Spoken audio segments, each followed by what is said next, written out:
اللہ تبارک و تعالیٰ کلام پاک میں ارشاد فرماتا ہے الذین آمنوا وتطمئن قلوبهم بذکر اللہ الا بذکر اللہ تطمئن القلوب، یعنی اللہ تعالیٰ کے قریب رہنے والے وہ بندے ہیں جو ایمان لائے ہیں اور ان کے دل مطمئن ہوتے ہیں اللہ کے ذکر سے، اور بے شک جان لو کہ اللہ کے ذکر سے دلوں کو اطمینان حاصل ہوتا ہے۔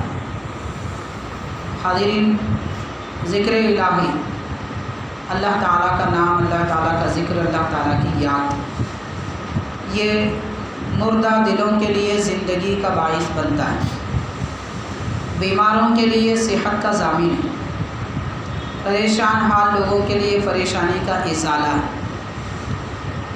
دنیا میں کسی بھی شے میں وہ لطف، وہ سکون، وہ چین نہ ہے نہ رہ سکتا ہے جو لطف اور جو مزہ اللہ تعالیٰ کے ذکر پاک میں ہے۔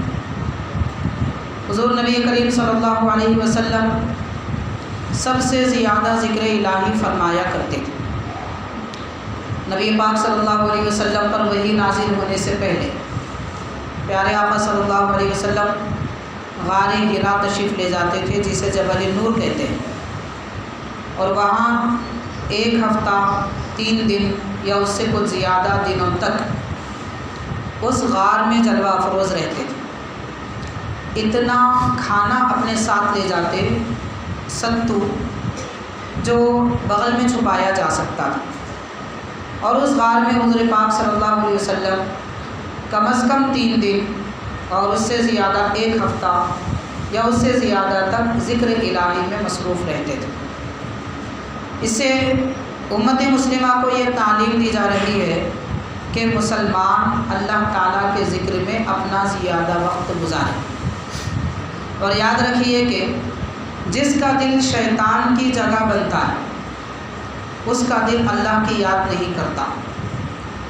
اگر اللہ تعالیٰ کے ذکر میں دل کو چین حاصل ہوتا ہے تو یہ سمجھ لینا چاہیے کہ شیطان کا ہمارے دل پہ قبضہ نہیں ہے۔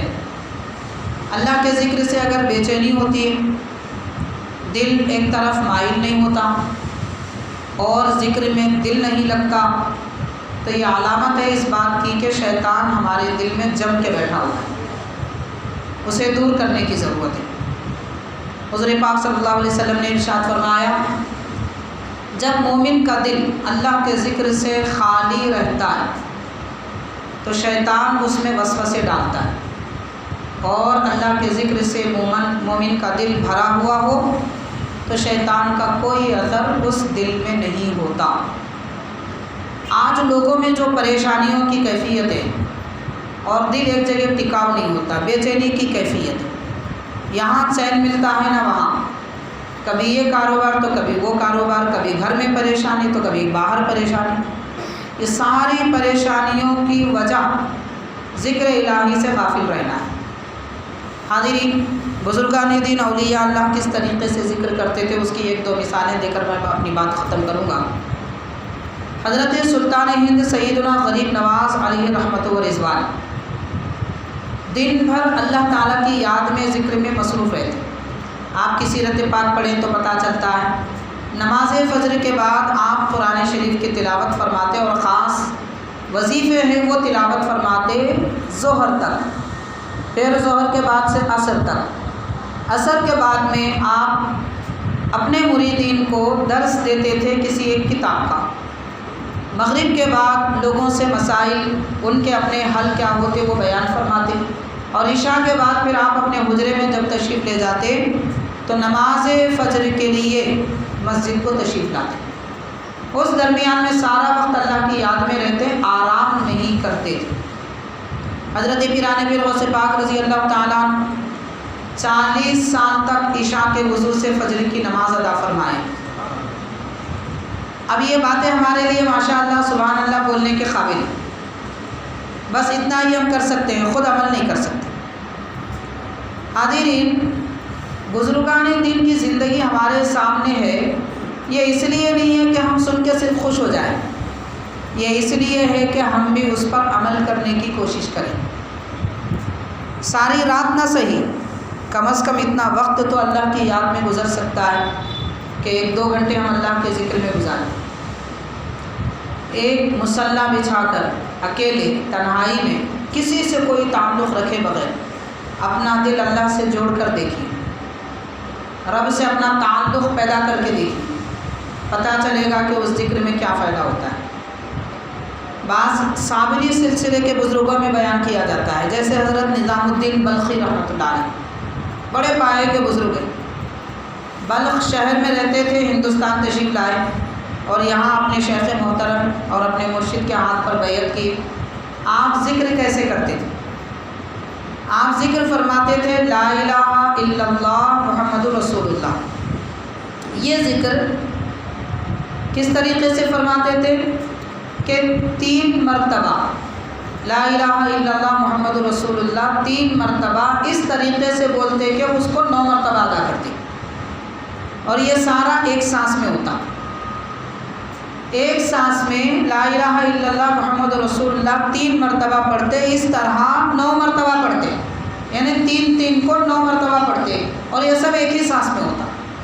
آہستہ آہستہ اس کو بڑھانے لگے، 9 کی جگہ 11 کیے، 11 سے 15، 15 سے 17، 17 سے 21 مرتبہ پڑھا کرتے تھے۔ اور کیفیت یہ ہوئی تھی کہ ایک مرتبہ آپ کے دل کی کیفیت پہلی مرتبہ یہ ہوئی کہ سینہ پھٹ گیا، سانس نہ لینے کی وجہ سے سینہ پھٹ گیا، اور عالم غیب میں اللہ کے دربار میں مشاہدے میں پہنچ گئے۔ پھر جب ہوش آیا تو جسم صحیح سلامت تھا۔ تو یہ کیفیت ہر رات میں ہوتی تھی۔ اللہ تعالیٰ کا ذکر بزرگان دین ایسے کیا کرتے تھے۔ حیدرآباد میں ایک بزرگ ہے حضرت سید مخدوم رحمۃ اللہ علیہ، آصف نگر سے کچھ آگے ایک علاقے میں آپ کا مزار انور ہے۔ ایک کنویں میں اپنے آپ کو ڈال دیے، 3 دن تک پانی کے اندر رہے اور اللہ کا ذکر کرتے رہے۔ 3 دن تک سانس نہیں لیے، بس آپ کی سانس صرف ذکر تھا، آپ کی غذا صرف ذکر الہی تھا۔ اور حضرت سیدنا فرید الدین گنج شکر رحمۃ اللہ علیہ ہندوستان سے پاک پٹن تشریف لے گئے، آبادی سے دور ایک مسجد کو تلاش کی، ایسی مسجد جس میں کنواں تھا۔ تو آپ کا کام یہ تھا کہ درخت کی ٹہنی کے اوپر سے رسی ڈالتے تھے، اس رسی کو اپنے پاؤں سے بن لیتے تھے، درخت کے تنے سے رسی ایک طرف باندھ دیتے، اور رات جب ہوتی عشاء کی نماز کے بعد تو خود کو الٹا کنویں میں ڈال دیتے۔ اتنی لمبی رسی رکھتے کہ آپ کا سر پانی کے قریب پہنچتا، پانی میں ڈوبتا نہیں۔ اس طریقے سے الٹا لٹک کے رات بھر اللہ کا ذکر کیا کرتے تھے۔ اس کو کہتے ہیں ذکر معکوس، یعنی الٹا لٹک کر اللہ کا ذکر کرنا۔ تو ذکر الہی کرنے کے ایسے ہزاروں طریقے، اور آج ہمارے پاس کوئی طریقہ نہیں ہے۔ ہمیں تو بس فرصت نہیں ملتی، کاروبار سے، کام سے، گھر بار سے، دوستوں سے اور فونوں سے۔ زندگی چند روزہ ہے، کب کس کی موت آئے گی پتہ نہیں۔ اپنا زیادہ وقت اللہ کی یاد میں گزاریں۔ خاص طور پر میں کہنا چاہوں گا ان لوگوں سے جو ابھی 15، 16، 20، 21 سال کے بچے، آپ کے پاس ماشاءاللہ عمر کا بڑا وقت موجود ہے۔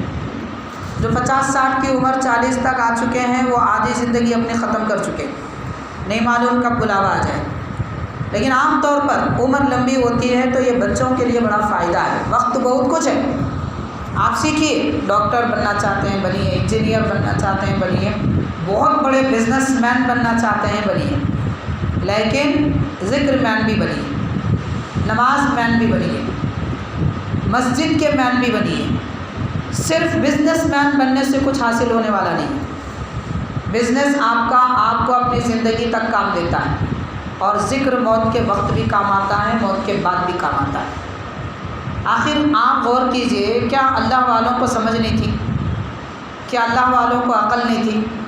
انہوں نے کمائی میں اپنا وقت کیوں نہیں گزارا؟